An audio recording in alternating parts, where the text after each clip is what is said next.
2 বছর পরে সকল শহীদদেরকে স্মরণ করতে এসে আমাদের নেতা আজকের এই অনুষ্ঠানের প্রধান অতিথি জনাব মির্জা ফখরুল ইসলাম আলমগীর, যাকে আপনারা পরিচয় করে দেওয়ার কিছু নাই। গত 17 বছরের নেতৃত্বের তার ভূমিকা আপনারা দেখেছেন, তার ত্যাগ দেখেছেন, তিতিক্ষা দেখেছেন, এবং তিনি এই ত্যাগ, তিতিক্ষা এবং দায়িত্বের উৎস পেয়েছেন আমাদের দেশনেত্রী বেগম খালেদা জিয়ার নির্দেশ এবং আমাদের নেতা তারেক রহমানের নির্দেশের মাধ্যমে।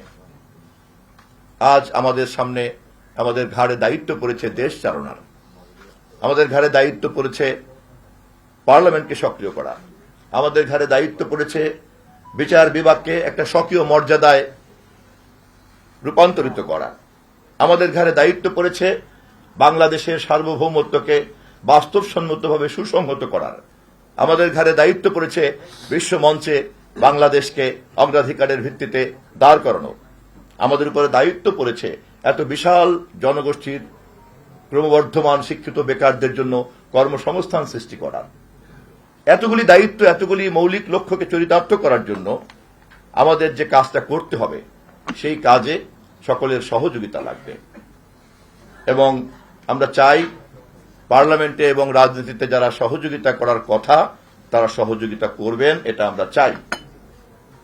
এবং আমাদের পক্ষ থেকে বারবার আমরা আহ্বান জানাতে চাই যে জুলাই সনদে আমরা স্বাক্ষর করেছি, সেই স্বাক্ষরের সঙ্গে শহীদের রক্ত মিশে আছে। জুলাই সনদের প্রত্যেকটি অক্ষরকে আমাদের সরকার বাস্তবায়ন করতে চায়। পার্লামেন্টে আমাদের সংসদ নেতা, আমাদের দলের মহাসচিব সহ সব নেতারা বারবার এই কথা আমরা বলেছি। এবং এই সকল কিছুই করতে হবে জনগণের নির্বাচিত পার্লামেন্টের মাধ্যমে। এর বাইরে এই লক্ষ্য অর্জন করার আর কোন সাংবিধানিক নিয়মতান্ত্রিক কোন মঞ্চ আমাদের কাছে নাই। আমরা ধীরে ধীরে সেই পথে এগিয়ে যাচ্ছি এবং এই কাজটি ঐক্যবদ্ধভাবে আমরা করতে চাচ্ছি। এবং এভাবেই আমরা দেশে একটা সুশাসনকে নিশ্চিত করতে চাই।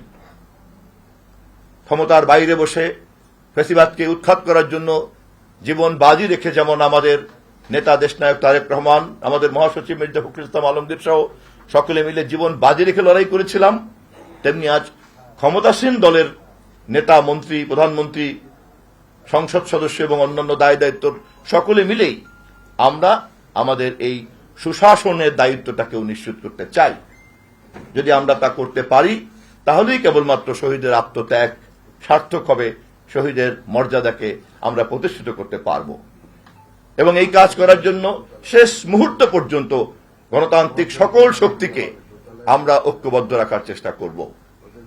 কিন্তু যদি জনগণের কাছে প্রমাণ হয় কারো বিভ্রান্তি মাত্রার বাইরে চলে যাচ্ছে, জনগণের কাছে যদি প্রমাণ হয় কারো অশ্লীলতা মাত্রার বাইরে চলে যাচ্ছে, যদি জনগণের কাছে প্রমাণ হয় কেউ কেউ বিভিন্ন আদর্শের নামে এখানে বুঝে অথবা না বুঝে অন্য কারো চক্রান্তকে বাস্তবায়ন করার দায়িত্ব নিচ্ছেন, সেক্ষেত্রেও সুশাসন প্রতিষ্ঠার লক্ষ্যেই আমাদেরকে সঠিক দায়িত্ব পালন করতে হবে।